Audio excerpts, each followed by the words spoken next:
Good evening, ladies and gentlemen. My name is Chaotic Entertainment, and today I am joined by Dave Microwave Games here to talk about himself and his projects. Dave, how are you doing tonight? Doing pretty good.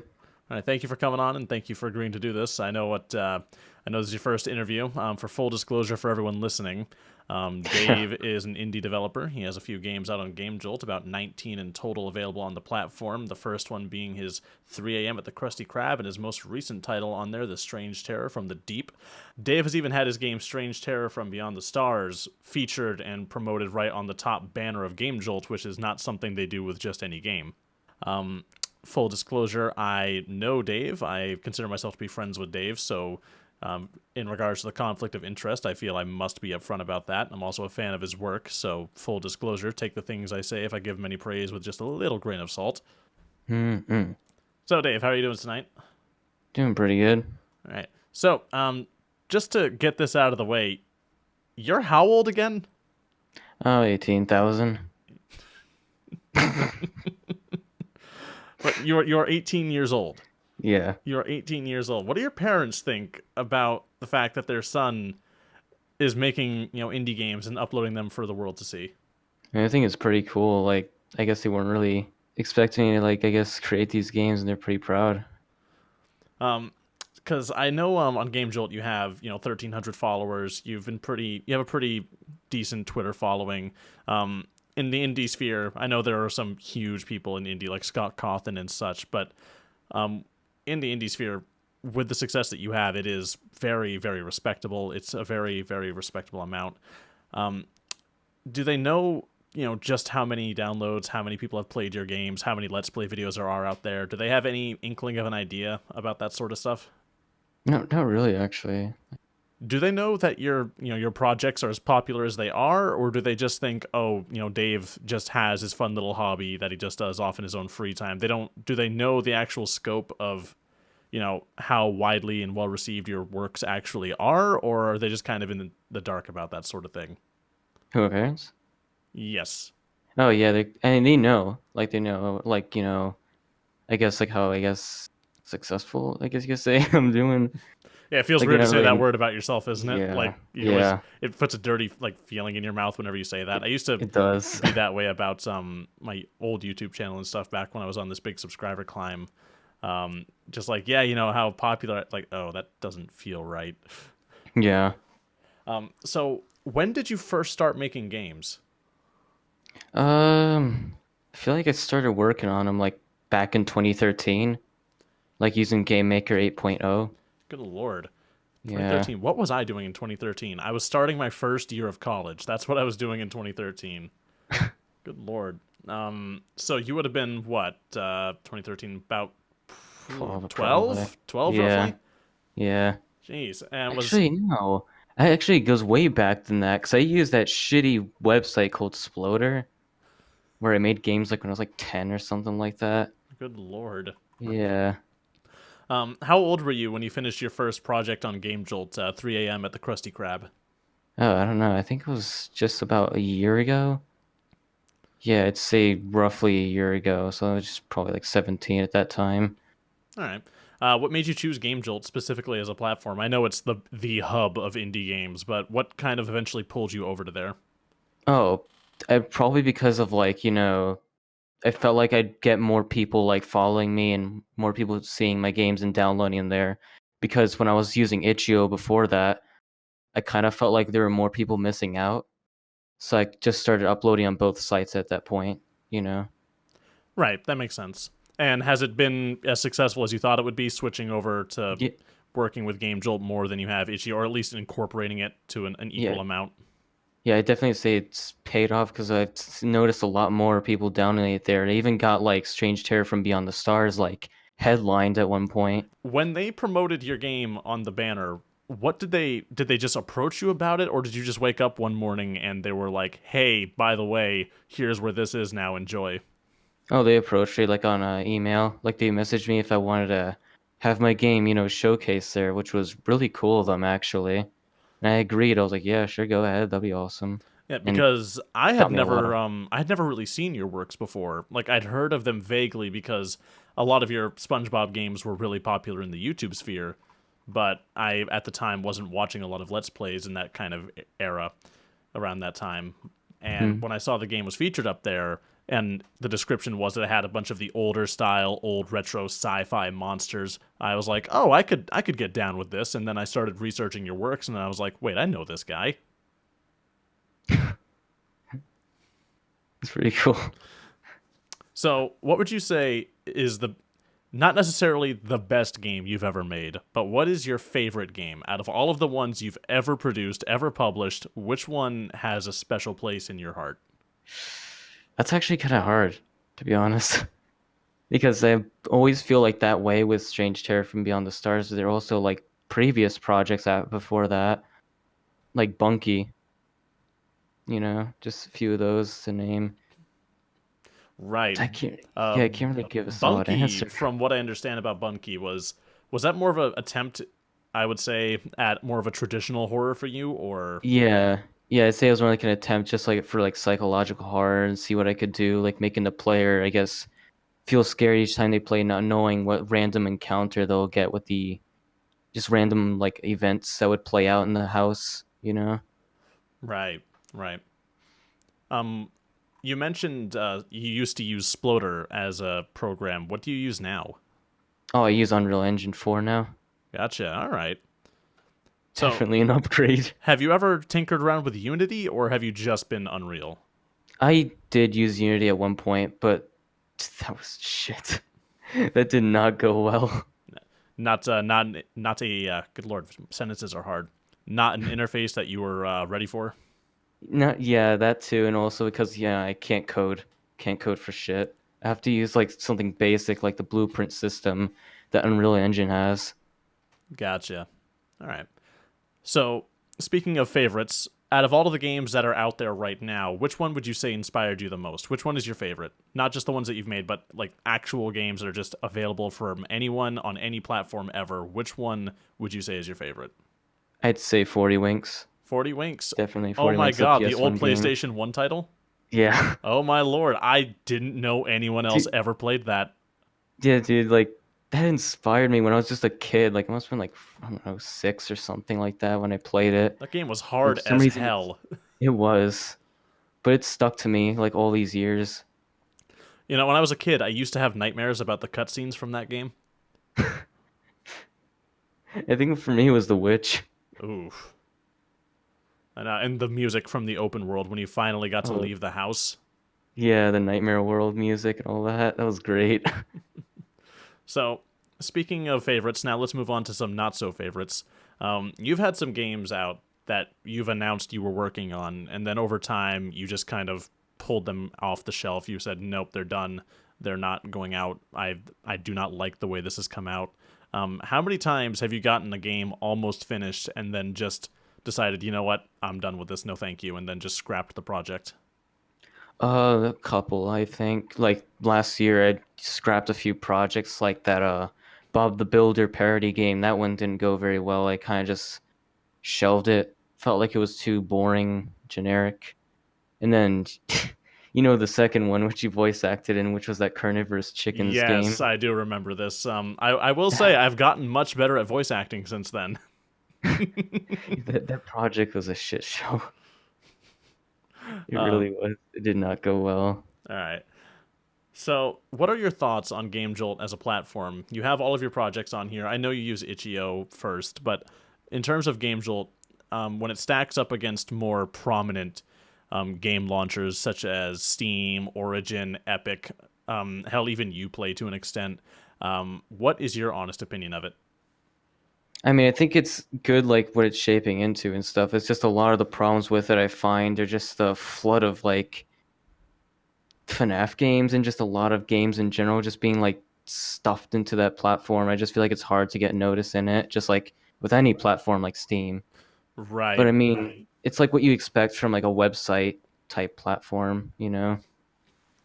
Do you feel, in terms of like percentages here, what percentage would you say of games on GameJolt are actual, blood, sweat, and tears titles versus, say, some, not to be insulting, but some trash some guy threw together from old pre rendered assets and then just kind of launched out into the website to see if anyone would look at it? Well, I don't really browse the games too often, but just from what I've seen, I don't know. Let's say roughly a third of those games are good. That's fair. That's fair. So, speaking of games content quality and things like that, um, Hmm. what are your thoughts on some issues in the gaming industry right now as a whole? Things like, can I get your opinion on microtransactions, for example? There's a lot of fuss about microtransactions, especially with EA, to the point where when they announced they were finally releasing a single player game without them, it was a genuine, honest surprise met with a lot of suspicion, fear, and concern. How do you feel about microtransactions? Not necessarily as a whole. Like, if you have some nuance, I would love to hear it. Hmm. Uh, I mean, microtransactions aren't always so bad, but I've noticed a lot of like games out there who just stuff it to the brim where it's just ridiculous. You know, like what's a good example I can think of? Like a recent title.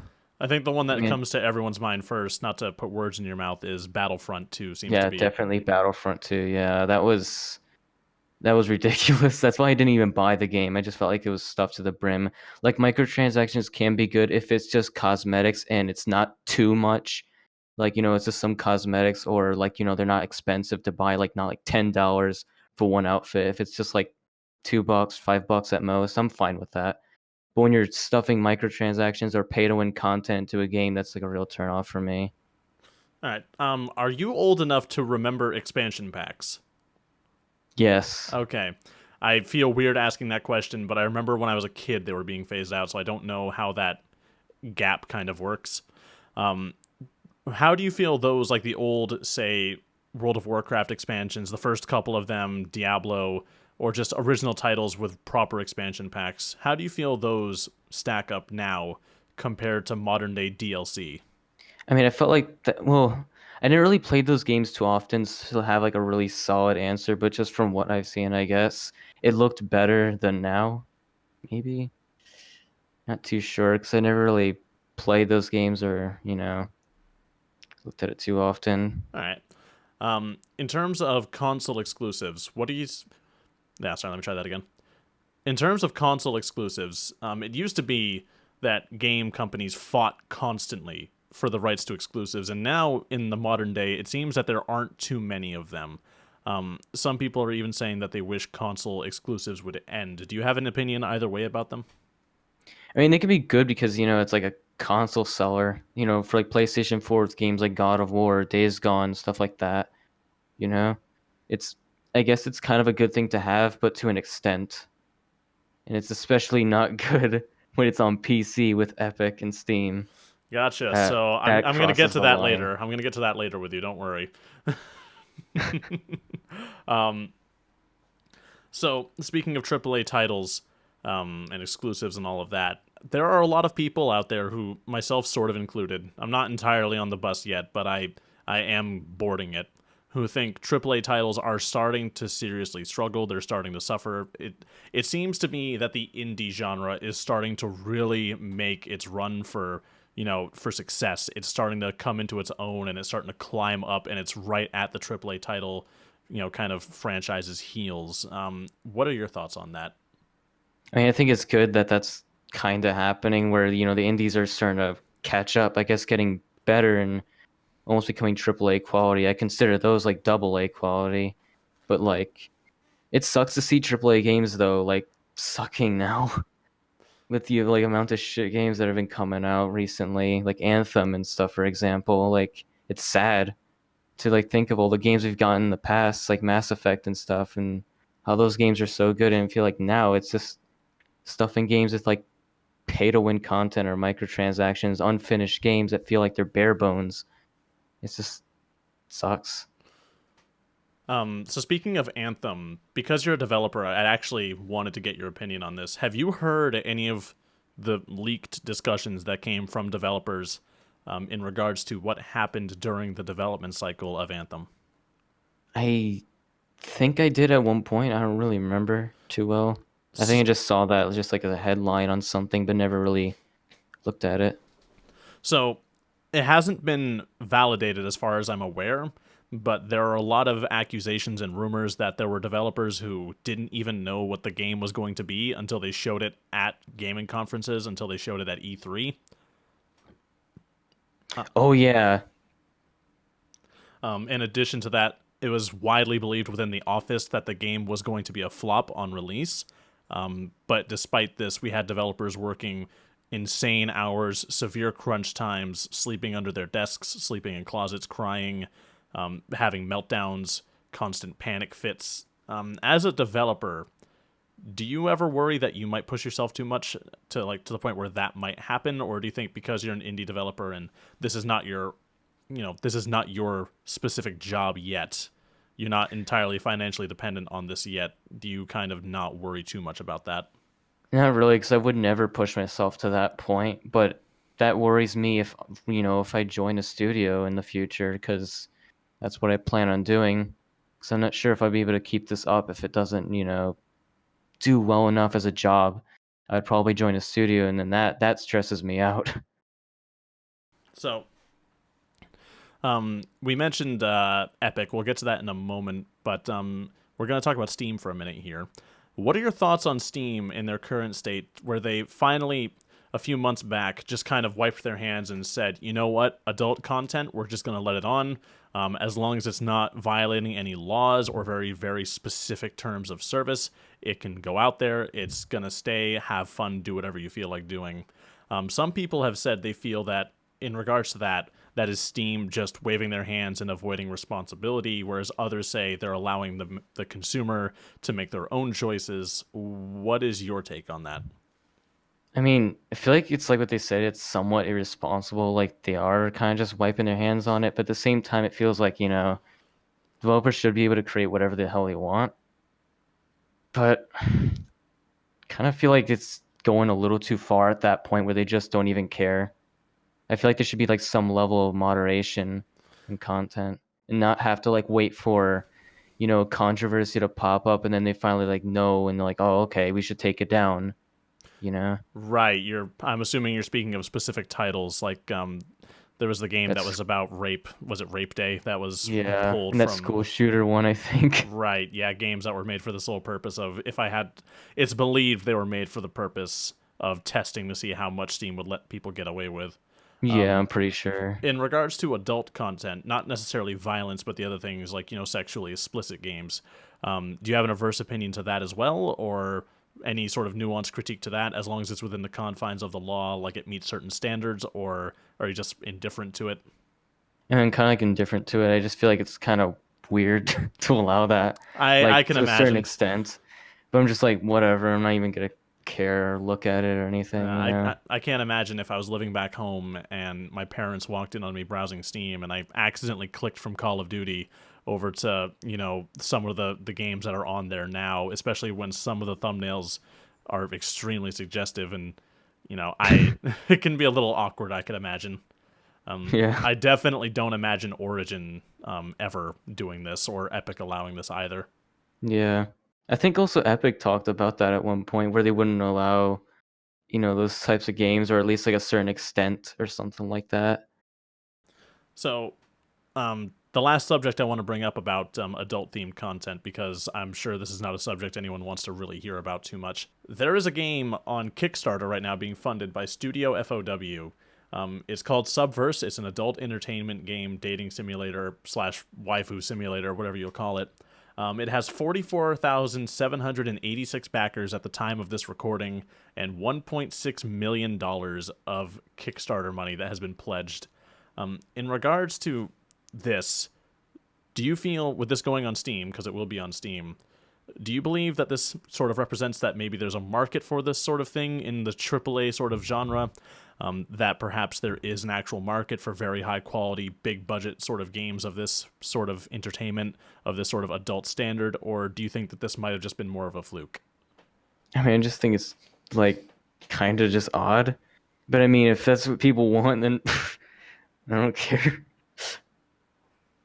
If people are going to be buying that, you know, Fair enough. backing it. So, what are your thoughts on Origin as opposed to Steam? Origin is wait, what? Say that again? Say, what are your thoughts on Origin as a game launcher as opposed to Steam? Oh, I don't know. I think it's kind of trash. I never really used it often, but All right. eh, So, yeah. from what I understand, Steam is considered, he's the cool kid that's been around for a while. Origin is its dorky little brother that no one really talks to. Um, what are your thoughts on Epic as a launcher? I mean, I think what they did was kind of good, where they're kind of pushing Steam to finally start, giving developers more cash, like more percentage or whatever it's called. But at the same time, what they're doing is going too far, where they're creating so many exclusives. It's starting to piss off the community a lot. Epic Games, when they announced very spontaneously that Metro Exodus was going to be an exclusive, it was so spontaneous that they had to take stickers, they had to remark over the Steam advertisements on the back of the games to let people know to download it on Epic instead of Steam because it was going to be a timed release. The outrage and the uproar from the community was so intense that the developers of the games, or the publishers at least, even said they weren't going to release it on Steam at all, possibly, if people kept acting this way. What are your thoughts on that? I feel like it's pretty annoying for developers to be threatening their customers like that. But I mean, I don't blame their, I guess, decision to switch to Epic like that. But I feel like to switch to Epic when their game is already on Steam for pre-order and just quickly snap it like that, like right out and start replacing the stickers and stuff. I just felt like that was really petty. I don't know. I didn't really like that they did that. It pissed me off. Even though I wasn't even planning on buying the game, just seeing that, greatly upset me. Right, matter of principle, not necessarily a matter of um Yeah. yeah, not inconvenience for you, but more of the principle of the thing.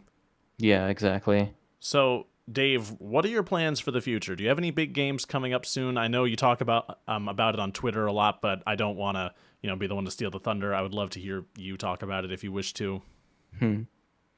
I mean, right now, I'm working on another big SpongeBob game that's just basically the big boom, like my final parody game that I plan on making, which is Around the Clock at Bikini Bottom, where it's just gonna be a whole large ass SpongeBob fan game that pays homage to the PS2 ones, just so people can, I guess, have this one last parody game that people can enjoy, and then after that, I'm just gonna do original titles until I join a studio, become a So, 3D artist or something.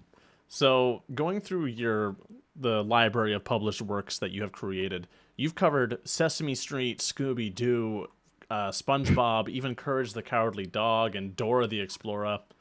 I'd have to ask, what was it that inspired you to do these sort of tributes, these sort of games that Yeah. reference these older fan favorite cartoons with these massive cult followings, some of which are still so popular that they're around today?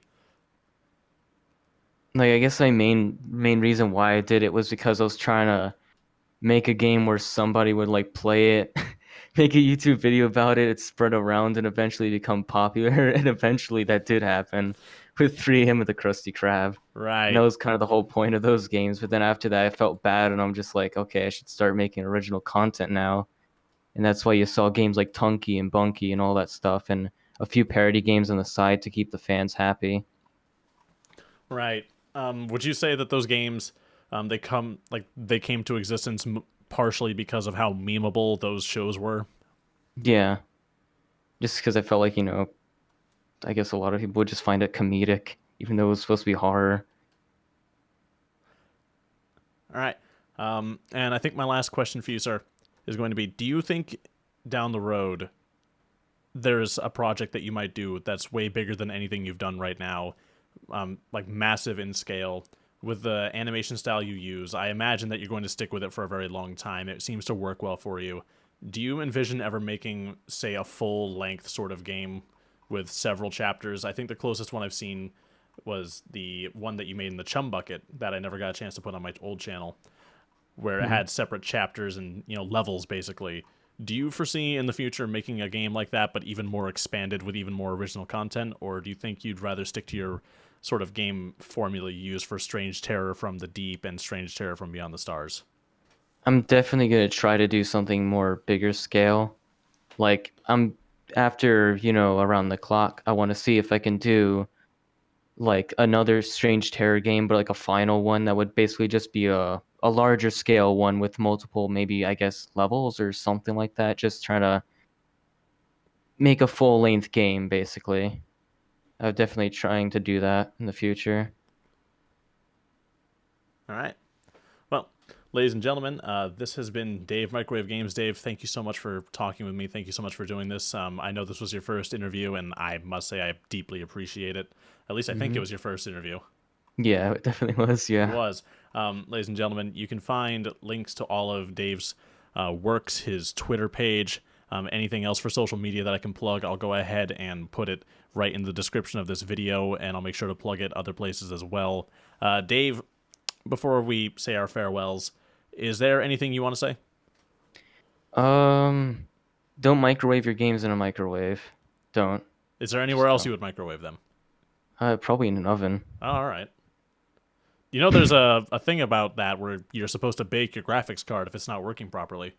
I never heard of that. I didn't either until one of my friends did it. Oh, you learn something new every day. All right, ladies and gentlemen, this has been Dave Microwave Games. My name is Chaotic Entertainment. I hope you enjoyed this video, and we hope to see you in the next one. Happy gaming, ladies and gentlemen.